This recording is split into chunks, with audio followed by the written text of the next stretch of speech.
இயேசுவுக்கே புகழ்.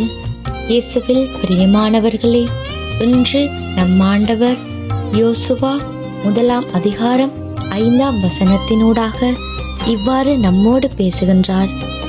மோசேயுடன் நான் இருந்தது போல் உன்னோடும் இருப்பேன், உன்னை கை நெகிழ மாட்டேன், கைவிடவும் மாட்டேன். ஆம் பிரியமானவர்களே, அன்று யோசுவாவோடு பேசிய ஆண்டவர், அவரோடு இருந்த தேவன், அவரை வழிநடத்திய தகப்பன் நம்மை பார்த்துதான் சொல்லுகிறார். மோசையோடு இருந்தது போல நம்மோடும் இருந்து நம்மை வழிநடத்துவார், நேசிப்பார் என்று. இறைவனால் தேர்ந்து கொள்ளப்பட்டு மோசேக்கு பின் இஸ்ரேல் மக்களின் தலைவராக செயல்பட்டவர்தான் யோசுவா. கடவுளுக்கு உரிய மக்களாக இருந்த இஸ்ரேலை போல இன்று நாமும் ஆண்டவருக்கு உரிய இனமாக தேர்ந்தெடுக்கப்பட்டிருக்கிறோம்.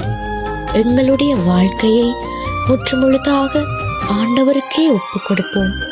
எங்களுடைய சொற்கள், செயல்கள், சிந்தனைகள், நடத்தைகள், பயணங்கள் எல்லாம் ஆண்டவருக்கே, அவருக்காகவே என்ற சிந்தனையோடு செயல்படுவோம். ஆரம்பத்தில் வைக்காது போகும், நிறைவடையாமல் இருக்கும், வெற்றியடையாமல் போவது போல இருக்கும். ஆனால் ஆண்டவர் நம்மை கைவிடாத தேவனாயிருக்கிறவரானபடியால் எல்லாம் கைகூடி வரும். எந்த சூழ்நிலையிலையும் நம்மை அவர் கைவிடவே மாட்டார். அன்று மோசையோடு இருந்த ஆண்டவர், யோசுவாவோடு இருந்த ஆண்டவர் நம்மோடும் இருக்கிறார்.